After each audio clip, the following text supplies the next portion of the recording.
So Kathy, when you're making these binders, every day you would go through the paper and you would just look for any story, anything that was, and put them in. anything that was related. This is Kathy King.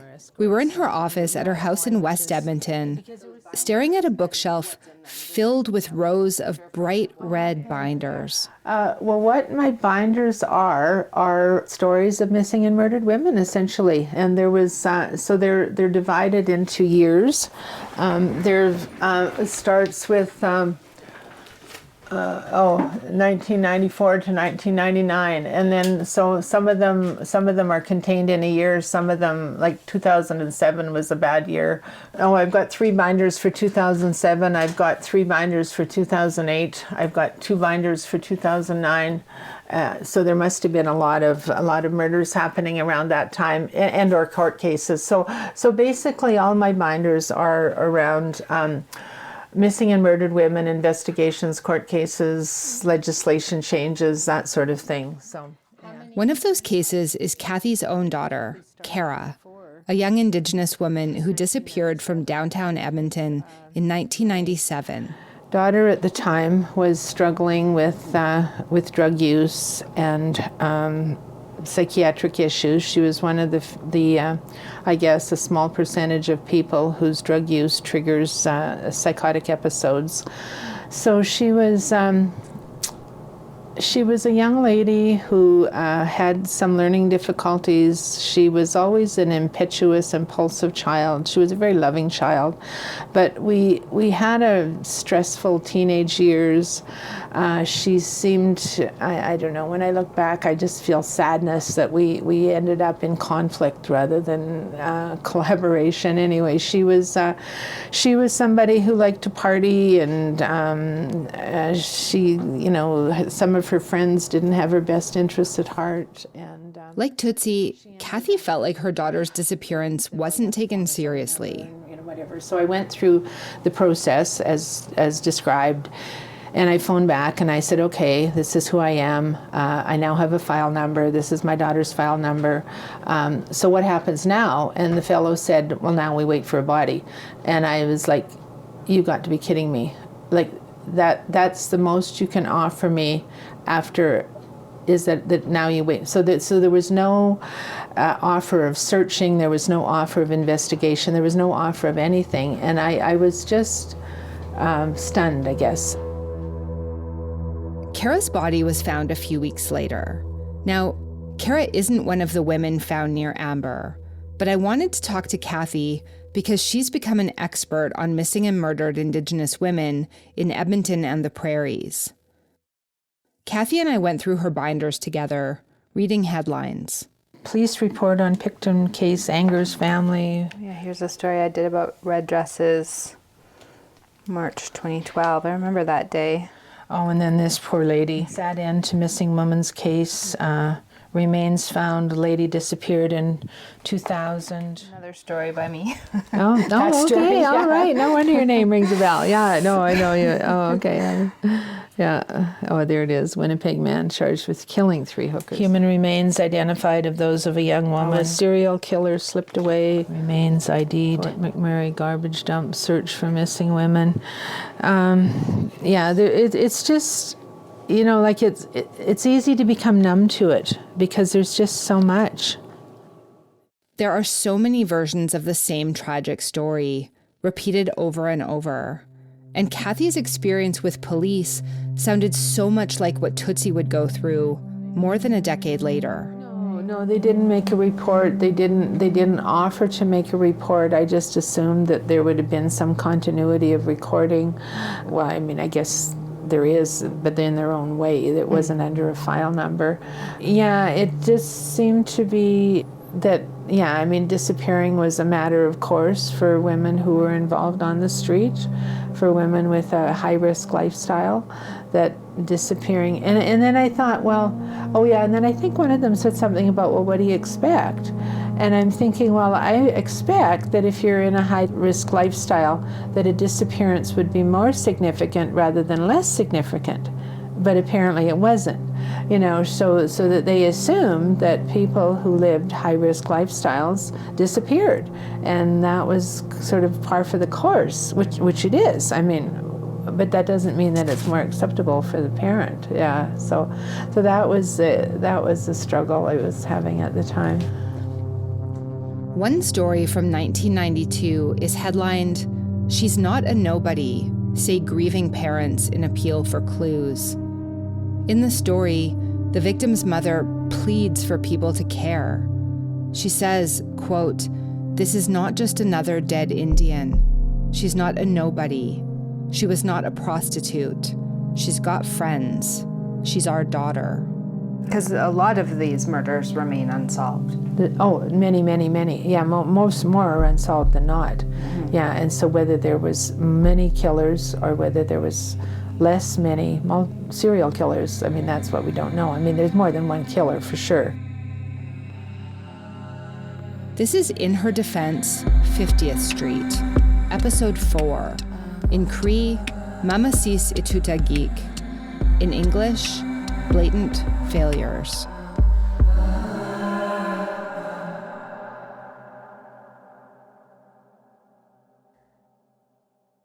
Amber's story is specific to her, but it's also part of a much bigger story that involves a lot of women and spans decades.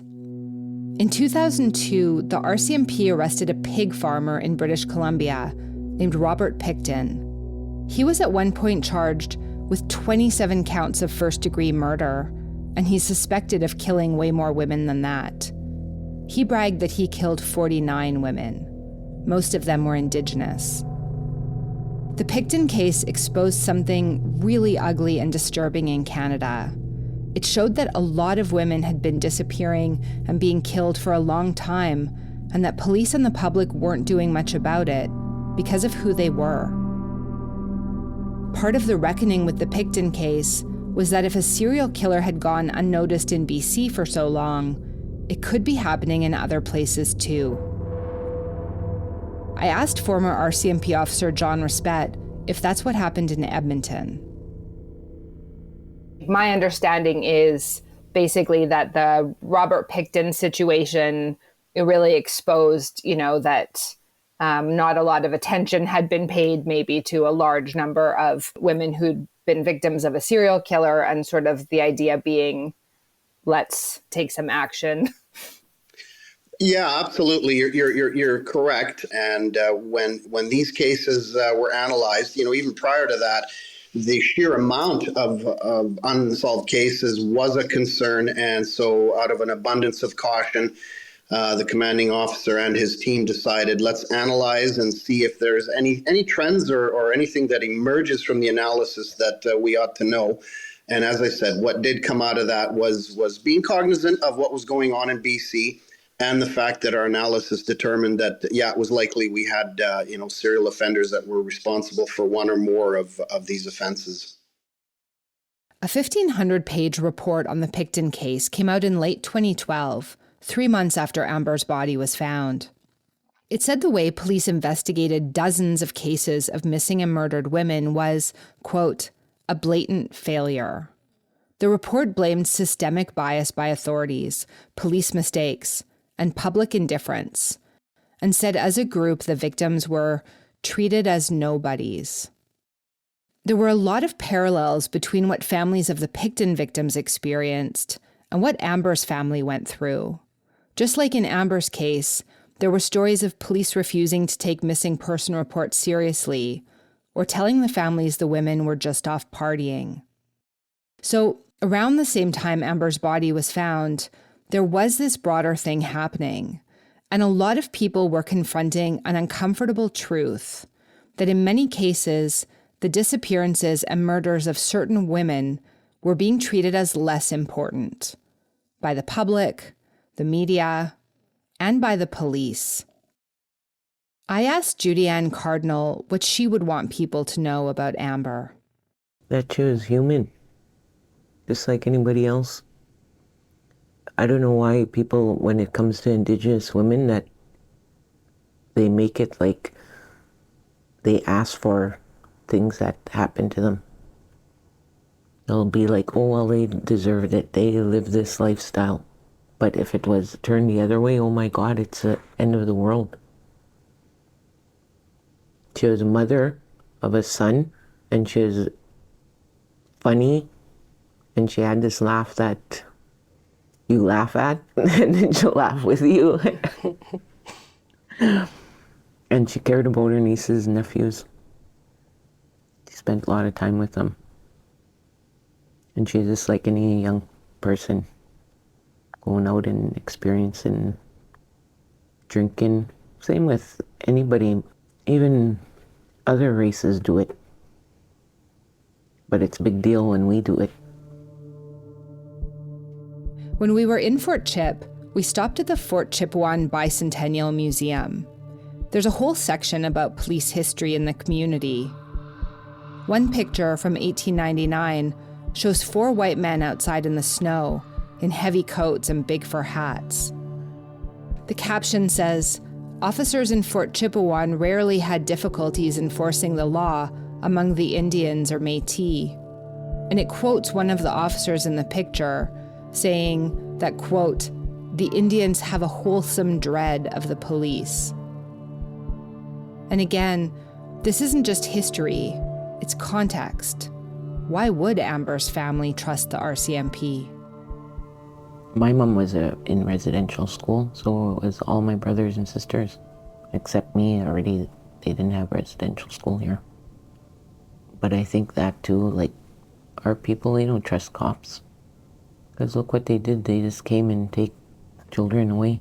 5 years old, my sister went to residential school. She tells the story of being in residential school and seeing her brothers, and she can't go see them or you get in trouble. 5, I look at my children at 5 years old, I think about them, how I'd never be able to let my child be gone at 5 years old and not be with them. 5, that's crazy. Even my mother was in residential school and they had to eat rotten fish. I think about that. Growing up, we used to hang fish for our dogs. That's what we used to do. And people in residential school ate that rotten fish. And you throw up, they make you eat it. And cops are part of that. That's why that people don't trust the RCMP. There's that fear. Even me and Paul, we have that fear of getting stopped, and because we're Indigenous, for them to shoot us. Or don't get me wrong, there's some good cops. We have some friends that are cops. They're still racist people. I asked this question to Paul last night, which is, do you think that what happened to her and then how it was investigated would be different if she wasn't Indigenous? Yes. You see it all the time. And it's still going on. RCMP still don't do their job. There's so many people that go missing in Edmonton that don't know Paul and would call him and say, could you help me out? And then Paul would phone the RCMP, say, this person's been missing, why aren't you helping them? They always say, oh, give it 24 hours. 24 hours, you could be dead in 24 hours. In a few hours, you could be dead. Because they could say, oh, they're out drinking. That's what they always say. Oh, they're out drinking. Give them a day, they'll come home. But you don't know that for sure. Because we're not dealing, like when we talk to RCMP, we're not talking about just a handful of people. We're talking about generations, like forever. Right from what they did in the residential schools, like tearing families, apart, taking their kids, dragging them out, dragging them from their hands. If there's no social media, God only knows what they would do. And yeah, it's like so we need to use it for what it's worth, I guess. Not just for our family, but for other families too. Amber's family had a lot of questions about how police handled her disappearance. It's hard not to think about what could have been different if police had taken it more seriously from the start. What do you think, what are the most important things to you about your sister's story? It's accountability from the RCMP, I guess.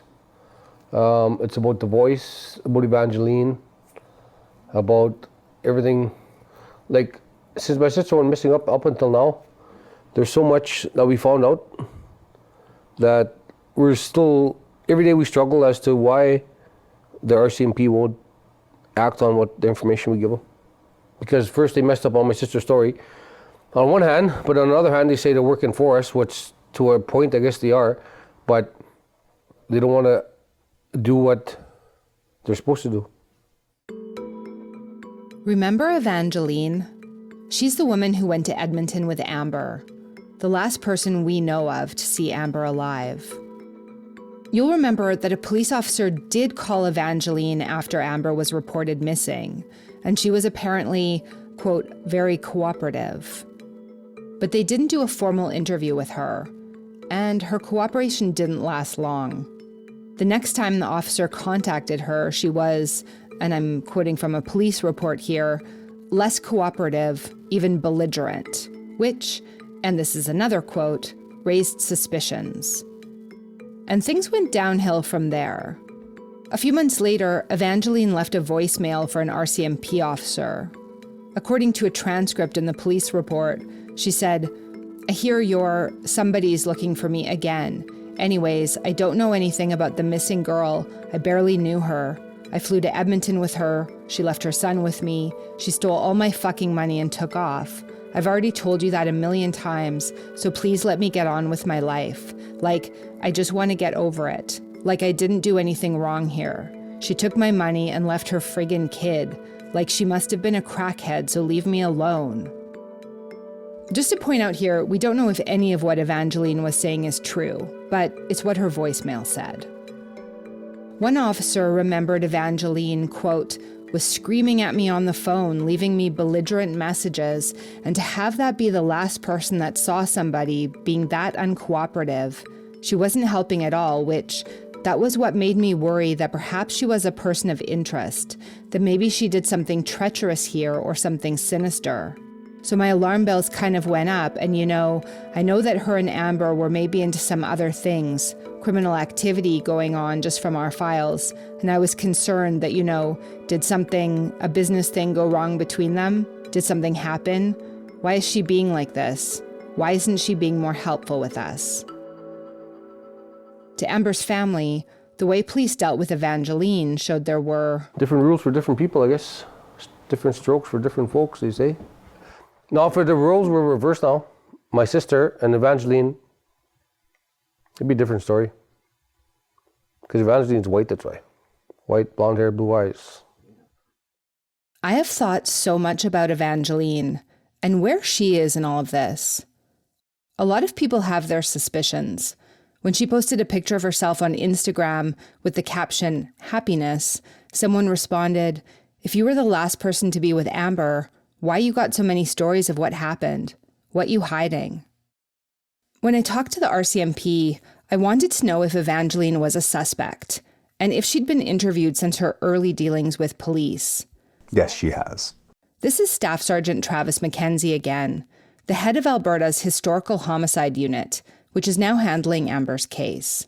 And I do know that, one of the most basic things that you can do in a missing person investigation is you have to, at the almost immediate onset, or as soon as you can, when I say almost immediate, go interview the last person who saw that person, go interview the family members.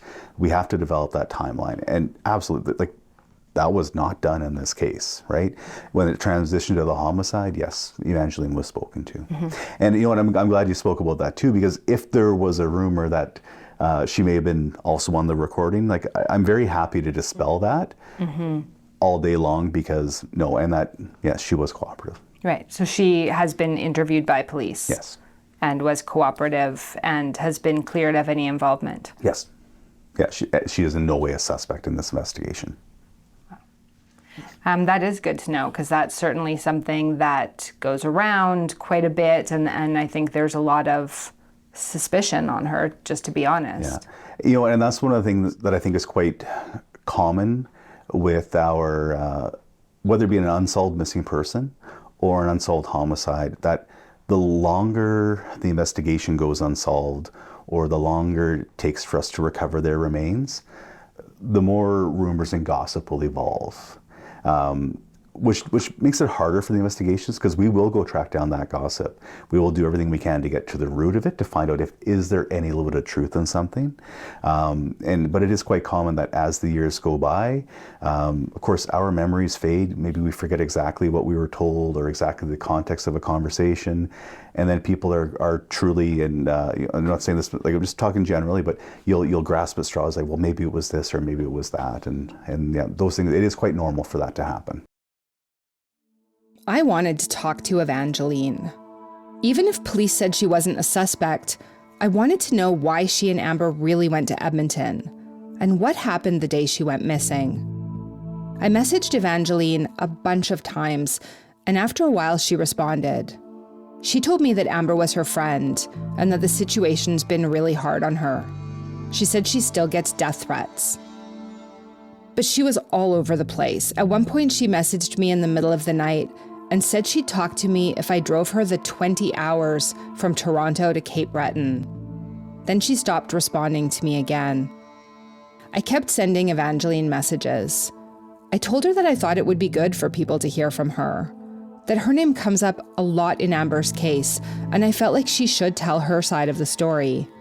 I promised her I would be fair. Finally, she agreed to speak with me. We were just working out the details of how to meet. And then she blocked me.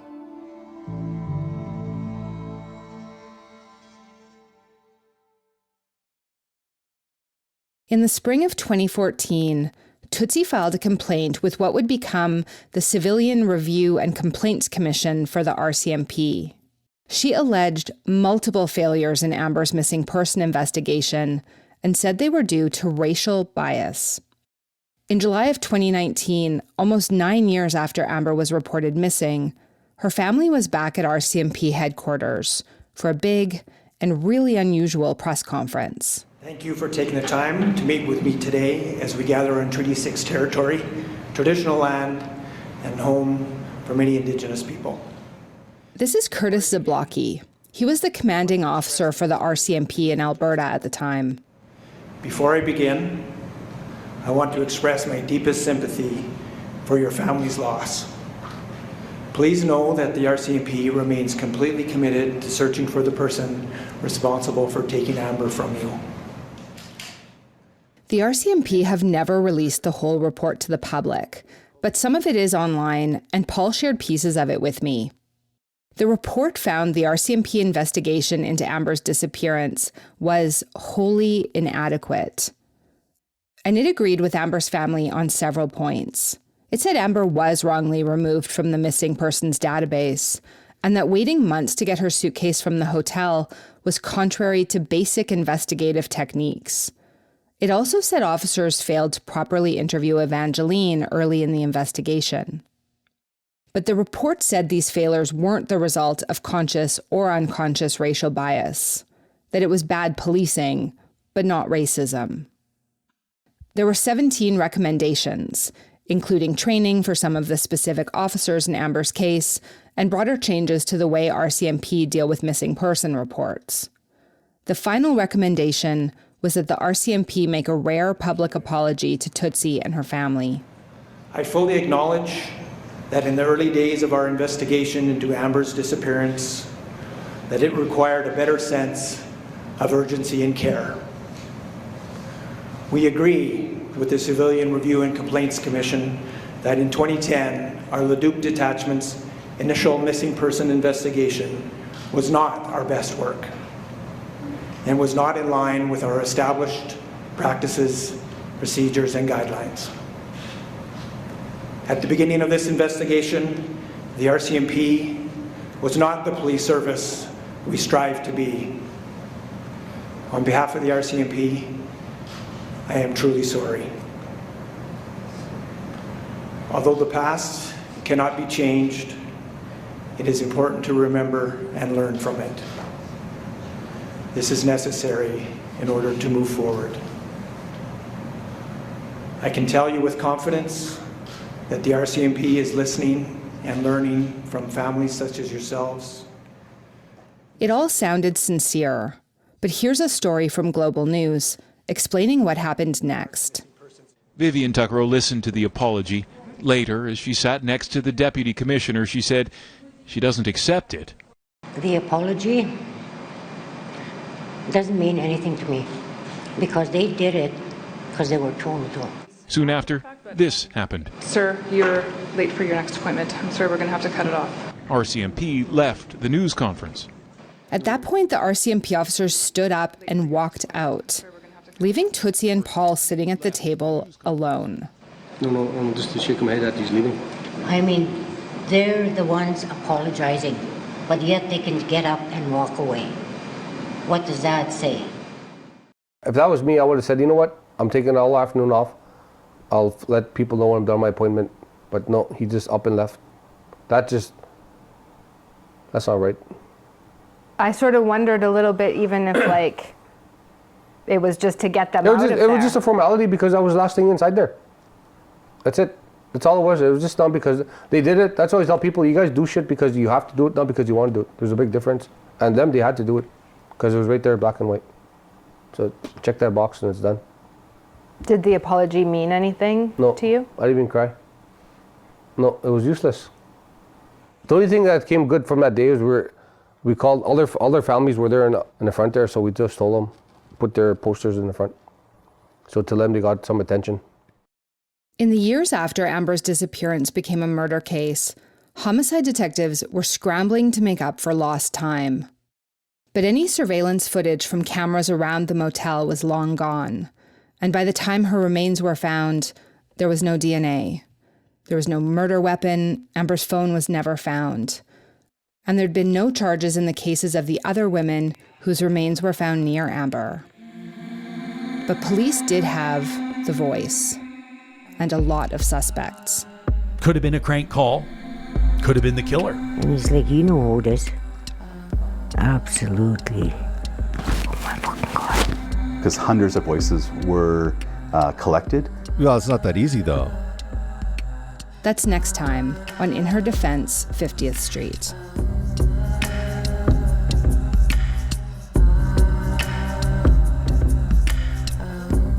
In Her Defense, 50th Street is made by Kasia Mihailovich and me, Jana Pruden. Our sound design and mix is by David Crosby. Field recording by Amber Bracken. Our managing editor is Matt Frainer. And thanks also to Mark Ipe, James Keller, and Angela Pacenza. Our theme song is No Surrender by Ms.PAN, also known as Vera Danik. I loved this song from the first time I heard it, and I listened to it a lot while reporting this story. You can find more of her music on Spotify or on Bandcamp at Panic Danik. That's PANIKDANYK.bandcamp.com. Our cover art is a painting of Amber Tuckero by Lauren Crazybull. Art direction is by Ming Wong. Our episode titles were translated into Cree by Dorothy Thunder. Our episode today was called Blatant Failures. Mâmâsîs. Mâmâsîs. Mâmâsîs. Yeah, mâmâsîs, ê-tôtahkik. Yeah, mâmâsîs is a good one. We're just saying they didn't do a good job. Mâmâsîs. Yeah. And so you when you just said it, you added on some words. Yeah, mâmâsîs, and tuta is to do something. Mâmâsîs, ê-tôtahkik. So they've done it half-ass. Mâmâsîs is just being very careless, doing it quickly and carelessly. Growing up, right, we were told to do everything papayatak. Don't be in a rush all the time because then you're not going to do a good job the way, like, how it should have been done. So we were always told, do it papayatak, carefully, take your time doing it, right, so that you can do a very good job. Otherwise, a waste of time. So mâmâsîs. Additional Cree language consultation and translation by Barbara Scott. Thank you to Elder Joanne Saddleback, Carrie Benjo, Danielle Parody, and Amber Bracken for cultural guidance and feedback on our drafts. In Her Defense, 50th Street is recorded at Gabby Road Studio on Treaty 6 territory in Edmonton, also known as Amisquachiwaskagan, or Beaver Hills House. Support is available for residential school survivors and their families through the National Crisis Line at 1-800-721-0066. Kinanaskam Tnawow. Thanks for listening.